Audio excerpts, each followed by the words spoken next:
Hello, my name is Terry, And I'm Michelle. and we are Widows Helping Widows. Michelle, looking back, I think it's very important that spouses should talk about death, just in case one of them die, because it's going to happen. So, did you talk about death with your spouse? We really didn't at all. We were in our 20s.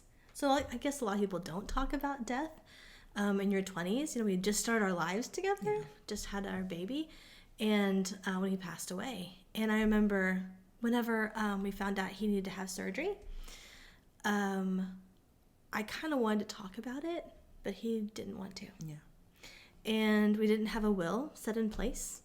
And I it kind of freaked me out at first, thinking, "Oh my gosh, you don't have a will." But in the state of Texas, it was not too terrible to deal with everything without a will. But I think it would make things a lot easier. Definitely make things a lot easier Yes. with like a living trust or a will, whatever is best for you in your situation. So, what about you?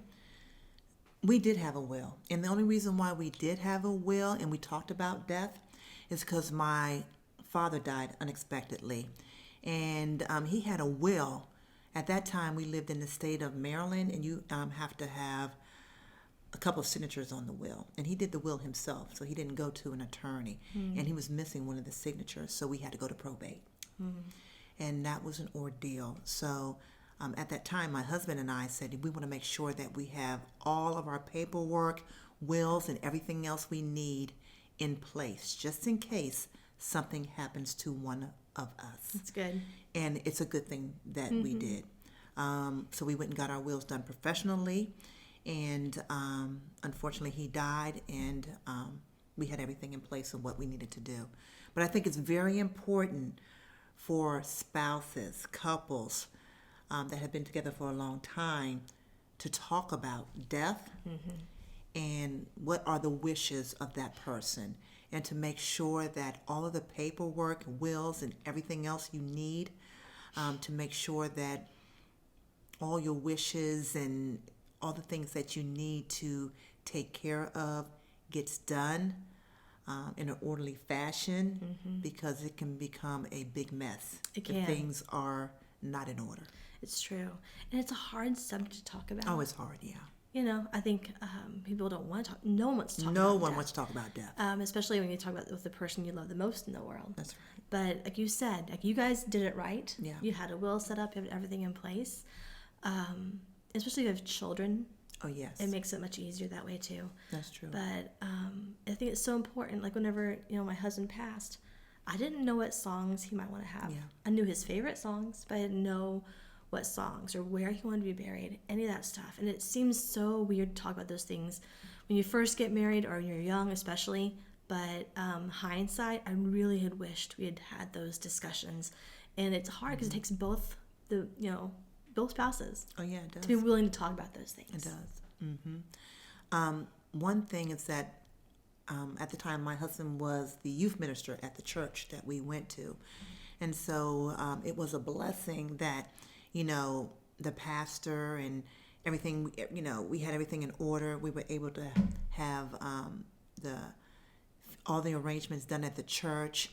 And it was just a very easy process. Now that I look back on things, I can say it was easy, but I was in so much shock, and so many people came and helped me put things together, and all my friends and family that were in town, out of town, came and helped me get through it.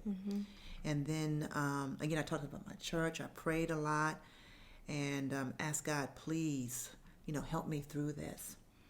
And all I can say now, looking back over, it's been about 16 years since my husband died, and I just say, thank God. Again, I look back and people tell me stories, and I still can't really remember all the things that took place. But we did have things in order. That's good. That's really good. And it's interesting, and depending on what state you're in, Yes. how you set things up. So definitely talk to an attorney, and go on that path of getting things up. If maybe you're watching this and you haven't lost your spouse, and even if you are single, and I think what really hit me after my husband passed away, that ooh, I need a will. Yeah. Because I had a son. That's right. And I didn't know what was going to happen to him if something did happen to me. So I did get a will put together after my husband passed away. But I wish I'd had that in place before. And I'm glad you brought that up, Michelle, because I was living in a different state. And when I moved to Texas, I got a will because the laws are different in every state to cover my children, just in case something happened to me. So again, as Michelle stated, different states have different laws. So please, contact a lawyer, figure out, what's the best avenue for you to make sure that everything is in order for you and your spouse, just in case your spouse dies, or just for yourself. Also, now, did you guys ever talk about if something happened to one of you, that it was okay for the other one to date or to move on? We really didn't have a conversation like that, but my husband was so funny, and he would always tell jokes. And he said, Terri, if something happened to you, I am going to be looking for a wife at the funeral to help take care of these kids. He was hilarious. That's awesome. And I'd be like, what? That's hilarious. And we would just laugh and laugh, but we never really had a serious conversation, no.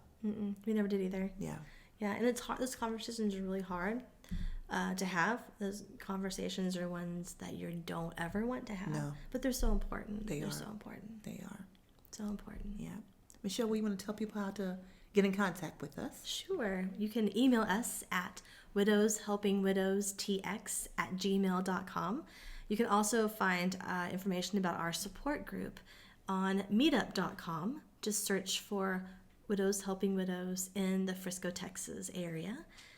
And there's other ways to find us too on social media. Yes, you can subscribe to our YouTube channel, which is Widows Helping Widows TX. So please subscribe and please comment and let us know how you like our YouTube videos. And if you want to comment, please do so.